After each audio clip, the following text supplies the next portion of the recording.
Thanks a lot. The community of Batesville mourning the loss of two teens this morning. Two were killed and four others hurt after deputies say their car crashed into a tree Monday night. According to the Independence County Sheriff's Office, the 2014 Mustang was going too fast. It's not known right now if anyone was wearing seatbelts. Investigators say the driver was a 15-year-old and only had a hardship license. He survived, though. THV 11 spoke with a friend of the driver. He's a really fun-loving guy, really upbeat, pretty outgoing, kind of goofy, and so I know that he's having a hard time. Camden Osborne and William Olson died in the crash. Meanwhile, the four other teens are being treated for their injuries.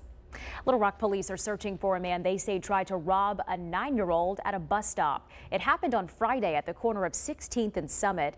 According to 9-year-old Ramari, a man asked for his backpack and cereal, but he told him no.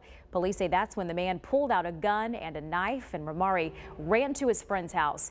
The pair later reported the incident at school. We spoke with Ramari's mother. He's just 9, but at the same time, he's my baby, so I don't ever want anything to happen to him, and never did I think something like that would happen. Little Rock School District says, quote, while this incident certainly was unfortunate, it is highly unusual. The district has added more security in the area and a mobile unit to monitor that bus stop. 18-year-old Freddie Walker facing aggravated robbery charges in connection to a taxi robbery case in Conway. He's accused of holding up a yellow cab driver early Saturday. Walker was initially wanted as a person of interest after the cab company released surveillance video on social media. Officers arrested him yesterday, and they say more charges are likely. In Hot Springs, Kendrian Goley faces first-degree murder charges in the shooting death of a woman. The 28-year-old is accused of killing Felicia Mickle on Sunday. Yesterday, officers told us they spotted his car outside on Vista Street, and they later confirmed he was inside. Police say SWAT teams were called in, but Goley surrendered. Right now, he's being held in the Garland County Jail without bond. Presidential hopeful Dr. Ben Carson now leading the GOP nomination in some polls. The retired neurosurgeon will be in Arkansas Friday, headlining a rally at West Memphis High School.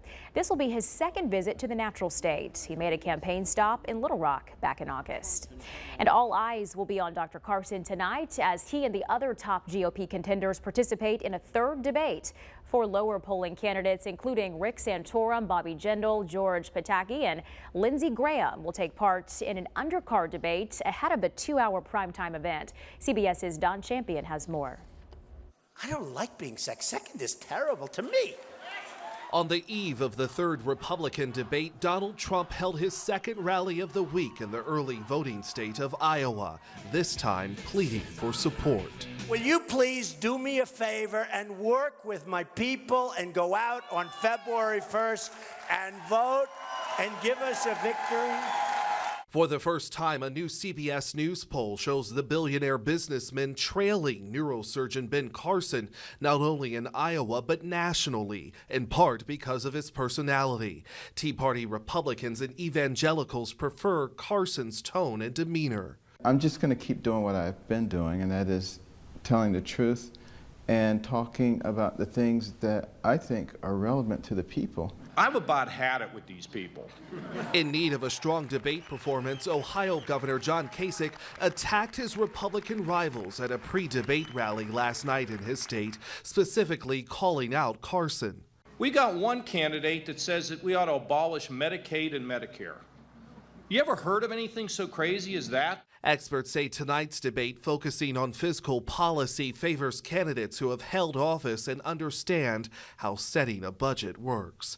Don Champion, CBS News. On Capitol Hill, the House set to vote on a 2-year budget deal today. House Speaker John Boehner says it, quote, isn't perfect by any means, but it's better than the alternative. If passed, the agreement would give both the Pentagon and domestic agencies $80 billion in relief from budget constraints.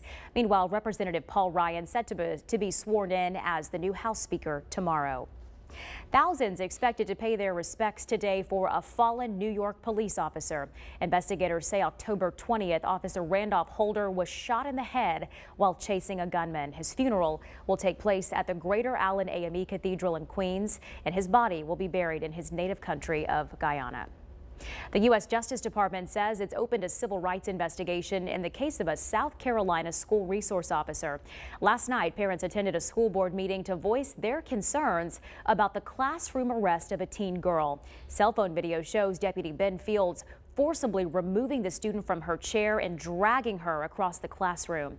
According to investigators, Fields had been called to the room after the girl refused to put away her cell phone. 6,000 students in East St. Louis have been out of school now for about a month. Teacher strike started October 1st after union members rejected a tentative deal with the school district. The southwestern Illinois town is home to mostly low-income minorities. Negotiators met again last night, but no agreement was reached. Parents say they're fed up. We need this matter resolved. I don't know if it's the school board, I don't know if it's the teachers, I don't know if the money isn't there, but we need a resolve. The district has been under state control since 2011 because of low test scores. Well, Judge Wendell Griffin hears arguments from both sides as death row inmates hope to find out who makes the lethal injection drugs used in Arkansas. Right now, there's a state law that keeps that information secret. The state told the judge yesterday the makers only agreed to ship the drugs to Arkansas because of that law. But the same lawyer later told the judge she misspoke. Now there's a question about how state officials knew about those contracts. Judge Wendell Griffin says he wanted to get final briefs from both sides before ruling on the motion. The high school football coach accused of starting a riot and yelling a racial slur after a game won't return to the field on Friday. Cedarville's head football coach Kevin Lee was arrested last week. According to a police report, Lee yelled a racial slur at the Elkins High School football coach. Police say when an officer stepped in to pull Lee away, the Cedarville players started shoving and taunting the officer. The coach was arrested on suspicion of inciting a riot and harassment charges. 5:38 now. More than a dozen employees will be at a job fair today in Little Rock looking for workers. Arkansas Workforce Center is hosting the fair. It's located on 5401 South University. They'll be there from 9 to noon in room 190. Now the job fair is open to the public. Verizon, FedEx, Nike, Chef Shuttle, and Baptist Health are just a few of the businesses that will be on hand. And as you have fun this week, we want to see all of your great fall pictures. Yeah, join us in our THV11 photo challenge. Started yesterday on our Instagram, Facebook, and Twitter feeds. Post a photo for that day's challenge and be sure to use the hashtag Beyond11. Now today we want to see your Halloween yard display, so send those pictures in and you could see yours on a newscast here on THV11. And speaking of Halloween, our lifestyle expert Chris H. Olson from Botanica showing us, well, his what do you call it? His lawn. Yeah, it's quite the stuff. lawn. Yeah. He's got some skeleton dogs out there apparently. He's live from his house this morning and we'll check in with Chris after the break. It looks great. Yeah, he's just kind of hanging about. Looks good. Yeah. But yeah. Weather after the break includes a chance of storms today, but a dry couple of days ahead.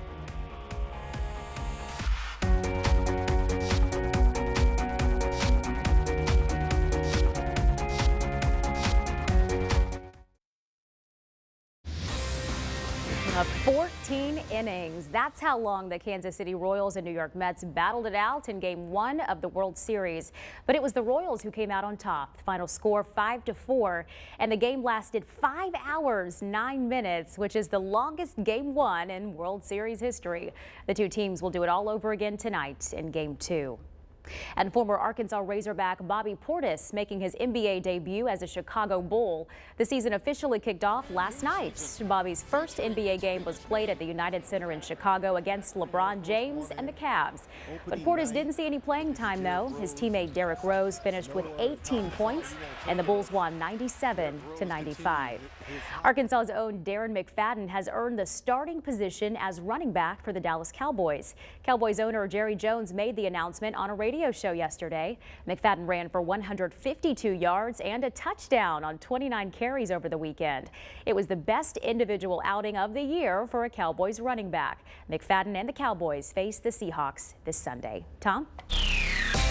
Elise, thank you. Outside of the garden for a change, we've got a clear sky, a little bit of a bright full moon in the sky here above the garden as well. Get out and get a chance to take a look at it. And in the eastern sky, we see our setup of Jupiter, Venus, and Mars. Enjoy it.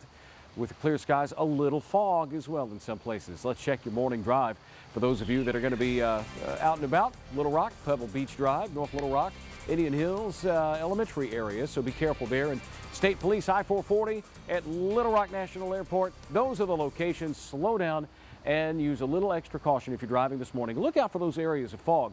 And once again, if you are driving, here's our hour by hour over the next couple of 3 hours. I'm not anticipating rain until early afternoon, so we should have smooth sailing. Coming up in the Weather Garden later this morning, it's all about Halloween and haunted houses. Craig O'Neill last week went out to see the haunted house folks over at the Reaper Haunted House. And they're here this morning. They brought their zombies. So we'll have a good time with them coming up. Find out what you can, if you like a good scare, we'll find out what's special about their haunted house. I'll tell you what, we've got a couple of days to enjoy going to those haunted houses. After a few thunderstorms today, we'll clear out this afternoon. Sunshine is going to return Thursday, Friday. But by Saturday for Halloween, we are expecting more rain and thunder. Downtown at 60, we've got a dew point of 58. With the two close to one another, the air mass still quite saturated, so a little fog can't be ruled out. The wind is out of the west-southwest at 8. That helps, but some of those areas that are sheltered from the wind may have some low clouds or fog. You can see them, clouds over northeast and eastern Arkansas. To the west of us, skies are beginning to cloud up again toward Tulsa. This is the area of disturbed weather. That will move into Arkansas later today. A quick moving frontal boundary behind it will cool things off drastically tonight and tomorrow night. Looking ahead, the bus stop forecast today. The kids probably will want to take their jackets with them, 59 to about 73. Sunshine and pleasant after school. We will see that rain chance around 3 or 4 o'clock, and then it becomes sunny. Okay, so here you go as we check out your weather conditions today. 24-hour forecast. When does the rain hit again? About 1:30, 2 o'clock from Jonesboro, Batesville down to Little Rock Hot Springs. This is projected, and then it's out of here. Skies clear out. Beautiful evening ahead. Chilling readings as well. It's going to cool off. How much more rain could we get out of this? Maybe a half an inch in some places where those thunderstorms do occur. Your forecast. 72 tomorrow after the high today of 75. Enjoy the sunshine and the makeup for Thursday and Friday, because by Saturday, rain and thunder back in the forecast. Don't forget it's Halloween, and also don't forget to fall back before you go to bed Saturday night into Sunday. We'll have a chance of rain and thunder during the day. One of those weekends that, you know, darn, I wish we could get some sunshine. But, well, it comes back early next week for Monday and for Tuesday.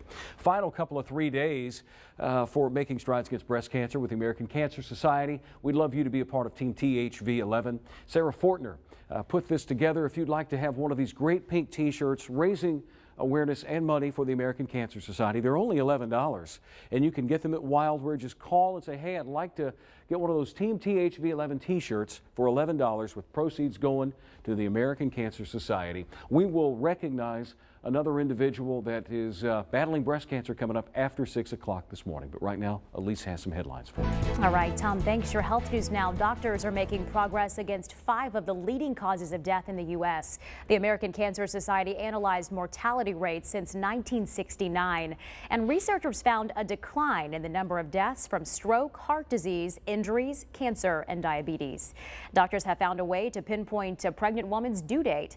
Right now, expected moms are given a window of about a month, but researchers at Thomas Jefferson University say one routine ultrasound around 37 to 39 weeks can narrow the delivery time to within a week from the time of the test. It works by measuring the cervix.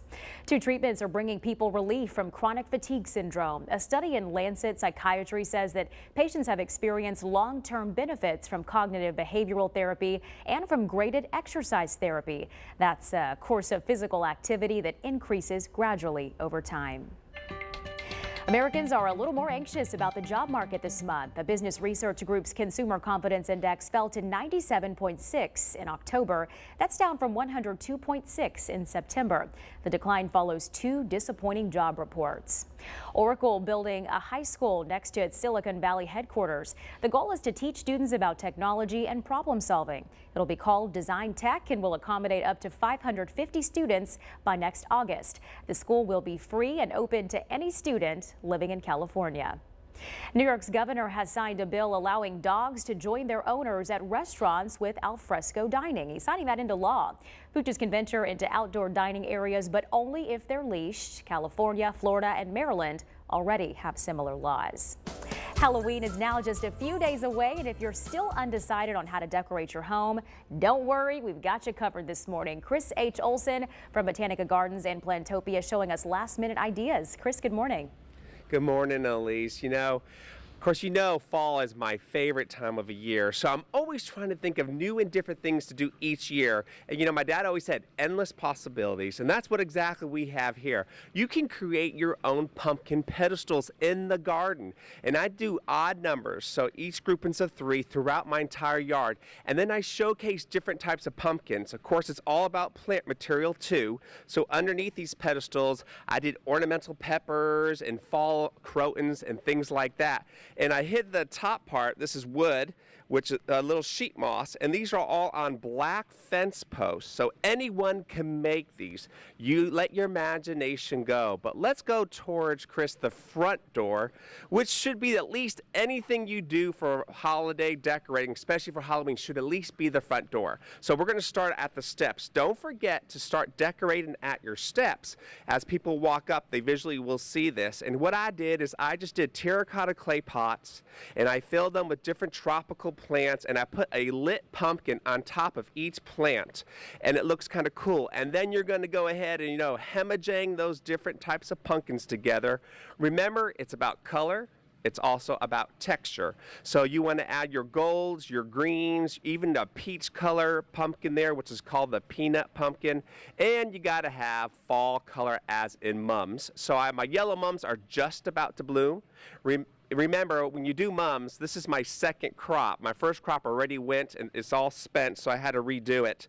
And then we're going to go ahead and go up to the pots. You know what I love to do? I love to staircase containers. Not just do your typical 1 container on both sides of the door. Why not do 4? So the front urns, I didn't even plant. I just did Spanish moss, so it kind of looks spooky. And then I did some more lit pumpkins that you can find at any craft store, and I leave them plugged in all day long because they're LED. And then behind them, the coolest thing is take contemporary pots, mix them with even a traditional home, and put a whole bunch of haunty sticks in there. And then of course I'm using Halloween lights to really add some depth to it. And of course, you gotta have those scary spiders. And those spiders are actually stapled to the door. This is why you should always have a wood door and not a metal door. Don't be afraid to put holes. And then of course you got your little spider webs here and there.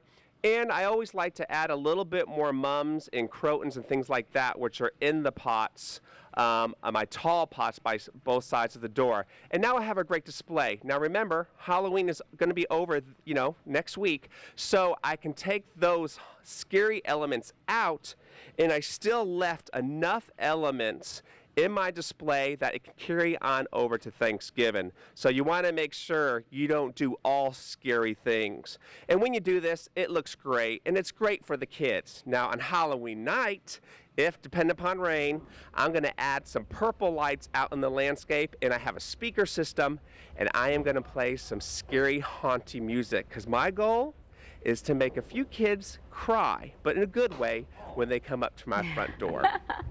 So, Elise, back to you. Okay, I'm officially impressed, Chris. It looks great out there. We'll send things out there in just a little bit. Police in New Jersey hoping social media will help them track down the sender of a package, but what was actually inside the package may keep the rightful owner from claiming it. We'll have more on this coming up.